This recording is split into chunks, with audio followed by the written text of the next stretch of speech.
Hello everyone! Ayan, good morning and happy Saturday po sa ating lahat. At syempre weekend na naman guys. Kaya tayo ay magluluto nitong ating napakasarap na ulam. For today's video, walang iba kundi itong ating kinamatisang manok. So pwede po kayong gumamit ng pork or ng beef kung ano po yung available na nasa ref nyo po. Ayan, so sa akin po, gagamit naman ako dyan ng gulay na bagyo pechay at maglalagay rin po tayo ng patatas. So tara na guys at samahan niyo pa magluto and enjoy watching po. So yun nga, sa isang ating malaking kawali ay naglagay na tayo ng konting mantika at mag-start na tayo mag-isa nitong ating luya. Ayan, so gumamit po ako ng luya, konti lang. Ayan, tapos isusunod ko na rin dyan yung ating sibuyas. Ayan, halu-haluin lang po natin. Ayan, at pag lumabas na yung amoy or yung bango nitong ating sibuyas at luya, isunod na rin natin dyan yung ating bawang. Ayan. Tapos, syempre, halu-haluin po natin uli yan. Ayan. So, dapat po kasunod yan ay kamatis. Kaya lang guys, nawala sa isip ko.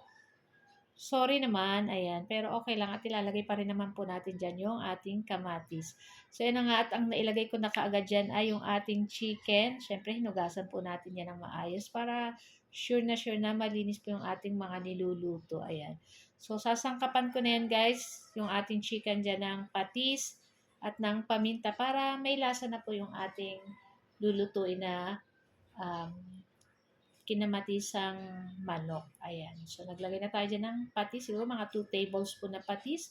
Tapos, syempre, ang ating pamintang durog. At halu-haluin lang po natin. Ayan. Pagkatapos, syempre, takpan po natin iyan kasi magtutubig pa po yung ating chicken dyan. So, sasangkutsayin lang natin yung ating manok dyan. At ayan na nga. So, naatin na yung tubig ng ating chicken dyan. So, pwede na natin ilagay dyan yung ating kamatis. Ayan. So, gumamit po ako dyan ng 5 pirasong kamatis na malalaki. Ayan. Tapos, pig-slice ko lang po ng ganyan. Ayan. Hintayin lang po nating maluto yung ating kamatis kaya tinakpan ko lang yan. So, after ilang minuto, ayan. Medyo nadurog-durog na yung ating kamatis dyan. At okay na rin to guys. So, pwede na tayo po maglagay ng tubig. Ayan. So, nasa sa inyo po kung gusto niyo po ay masabaw or yung tama lang. So, okay na po yan. At naglagay na rin po ako dyan ng liquid seasoning, mga 1 to 2 tablespoon at isang chicken cube para sa ating pangpalasa dito sa ating lulutuin.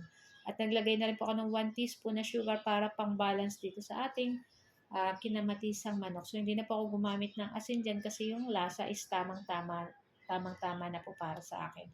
At pag kumulo na, pwede na po natin ilagay dyan yung ating 2 pirasong patatas na slice ko lang na medyo pahaba-haba. At naglagay na rin po ako ng siling pang sigang na 3 piraso. Ayan. So, talaga napakabango po pag tayo naglalagay ng ganitong sili na pang sigang. So, ayan na nga.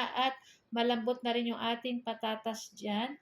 So, pwede na natin ilagay dyan yung ating bagyo pechay na gulay. So, kung wala po kayong bagyo pechay, pwede naman po ang repolyo. Ayan. So, kahit ano naman pong gulay dito, pwede naman ilagay na mga dahon. Ayan. So, nasa sa inyo na lang po kung ano po yung gusto nyong ilagay. So, ayan na nga. At okay na rin to guys. At madali lang naman po maluto yung ating bagyo pechay. At pwede na natin yan hanguin at i-transfer sa ating mangkok.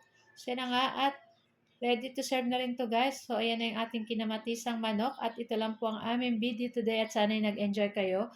Ayan. So, guys, thank you for watching. See you our next video. Ciao!